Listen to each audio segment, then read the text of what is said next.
Morning, তোমাদের জন্য আরেকটা ব্লগ নিয়ে চলে এসেছি। আমি আজকে সকালবেলায় স্নান করে একটা তাল বের করে ভিজিয়ে নেব আগে, তারপর আমি টিফিন করব। আর আজকে কোনো এঁঠো দিয়ে টিফিন করছি না, আজকে ডালিয়া আর একটুখানি পোলাও বানিয়ে দেব হাজব্যান্ড আর ছেলেকে। তারপর একটু তালের বড়া ভেজে গোপালকে দেব।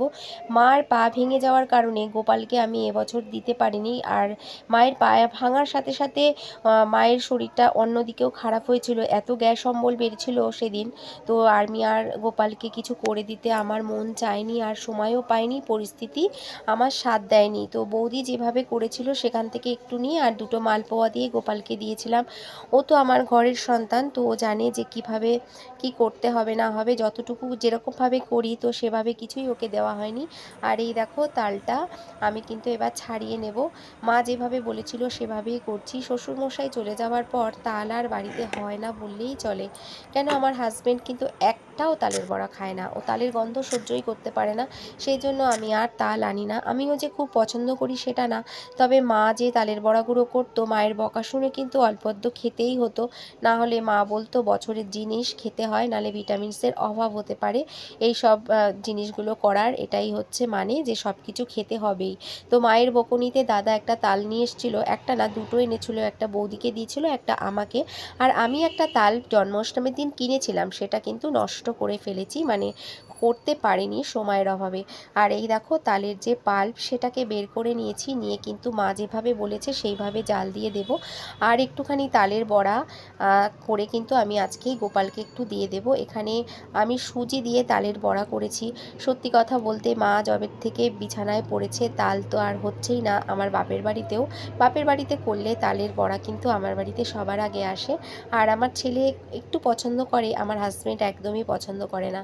তো শ্বশুরমশাইয়ের কথা অনেকই মনে পড়ছিল আজকে, যে দেখো যারা আছে তারা তো আছে, মা যখন এখন আছে, মায়ের কথাগুলো পালন না করলে পরে যেরকম শ্বশুরমশাইয়ের জন্য আফসোস হয়, মায়ের জন্য যদি হয়, সেই কথা মনে রেখে কিন্তু আমি পিঠেগুলো করেছিলাম। আজকে তালের পুলি পিঠে বানিয়ে নেব। চিনিটা আর নারকোলটা একটুখানি মিশিয়ে নিলাম, আর এটাকে জাল দেব না, মা যেভাবে বলেছিল সেভাবে, দাদা এভাবে পছন্দ করে বলে করেছি। আর এই দেখো আমি এখানে সুজি দিয়ে করব, চাল দেব না। আর হচ্ছে তাল দিয়ে সুজিটাকে মেখে নিয়েছি, আর কলা পাতা দিয়ে আমি এটাকে ভাপিয়ে নেব। এই দেখো একটা পুলি তোমাদেরকে দেখিয়ে দিচ্ছি যে কিভাবে করেছি। আমি জানি সবাই আমার থেকে অনেক সুন্দর সুন্দর রান্না করে ইউটিউবে, তো সবাই তো সব কিছু পারে না। তো আমি দেখো করেছি যতটুকু পেরেছি সাধ্য মতো, জাস্ট মাকে খুশি করার জন্য। আর মনটা ভীষণ খারাপ হচ্ছিল, মা না এমন এমন কথা বলছিল যে না করলে না বুকের ভেতরটা কেঁপে উঠছে।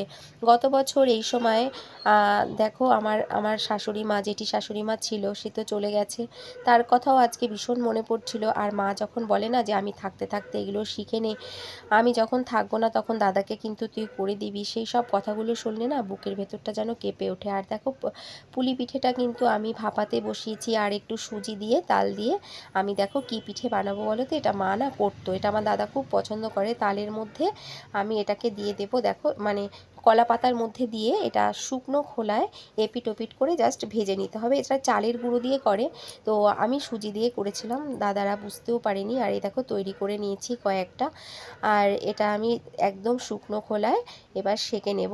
আর আজকে ভেবেছিলাম একটু বেশি করেই করেছিলাম, যে ননদরা আসার কথা ছিল কিন্তু আসেনি।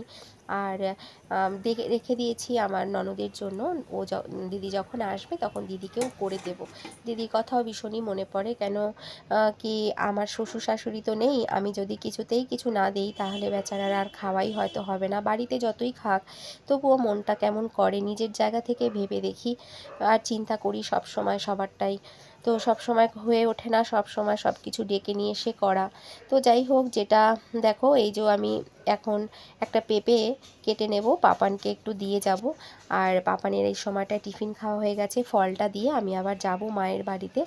আর একটু করে নিয়ে যাব, হাজবেন্ড তো একটাও খাবে না, আর অল্প একটু করেছিলাম। আর এই দেখো পেঁপেটা কেটে নেব, কি সুন্দর লাল আর মিষ্টি হয়েছিল পেঁপেটা। মার এই শরীর খারাপের জন্য না মনটা কোনো সময় ভালো থাকে না, ব্লগ বানাতেও আমার মন চায় না গো। সত্যি কথা বলতে চ্যানেলটা টিকিয়ে থাকার জন্যই আমার একটুখানি ব্লগ মাঝে মাঝে বানাতে হয়। এই দেখো মার বাড়িতে চলে এসেছি, আর মা আমাকে দেখে বলছে যে ও বাবা তুই সত্যি সত্যি বানিয়েছিস, খুব ভালো হয়েছে। আর দেখো মায়ের আলনা টালনাগুলো একটুখানি ভালো করে পরিষ্কার করে গুছিয়ে দিচ্ছি। মা যেভাবে বলে চেষ্টা করি মার কথাটা মেনে নেওয়ার। মা আমাকে একটা সময় কোনো কাজ করতে দিতে চাইতো না, বাড়িতে কোনো কাজ করলে যেন মার বুকে গিয়ে আগে ব্যথা লাগতো আর নখ নষ্ট হয়ে যাবে, মা নিজে থেকেই বলতো, এরকম বলতো। দেখো এখন মায়ের কাজটা মা যেভাবে বলে সেইভাবেই করে দিয়ে, যে হাগিন্সটা এনেছিলাম সেটাকে ভালো করে কি করেছি বলো তো, মাই দেখো ভালো করে গুটিয়ে কাটিয়ে রেখে দিচ্ছে, যে এটা লাগবে না বলে মাই ঝেড়ে পুছে করছে, আমি মাকে একটু হাতে এগিয়ে দিচ্ছিলাম।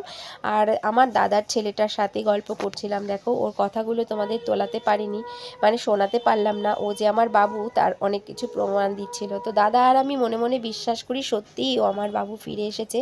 অনেক কিছু থেকেই প্রমাণ পেয়েছি, জানি না জাতিস্বর বলে কিছু আছে কিনা, কিন্তু সমস্ত কিছুতেই প্রমাণ পাই, যেটা এখন এই মুহূর্তে বলা সম্ভব নয়। তারপরে দেখছি বৌদি গান প্র্যাকটিস করছে, বৌদির গানের স্যার এসেছে। তো আজকের ভিডিওটা এতটুকু। এই সময়ে আমি বেরিয়ে যাব, তা দেখলাম বৌদি গান করছে বলে গানের প্র্যাকটিস নিয়ে বসেছে, স্যার এসেছে, একটু তুলে নিলাম। আর তারপরে দাদার ছেলেটা আসতে দিচ্ছে না, ওকে নানান রকম বুঝিয়ে টুঝিয়ে আমি কিন্তু রেখে এলাম। আর ও জুতো পরেছে, দেখো না, ও বাবু দাদুর মতন পুলিশ হবে, বড় আইপিএস অফিসার হবে, এইসব গল্পই আমাকে করছিল। ওর কথাগুলো আর তোমাদের শোনানো হলো না, তো অন্য কোনো দিনকে তোমাদেরকে শুনিয়ে দেবো। অনেক কায়দা করে আমি আজকের ভিডিওটা করেছি। সবাই ভালো থেকো, সাবধানে থেকো, টাটা। দেখা হবে নেক্সট ব্লগে।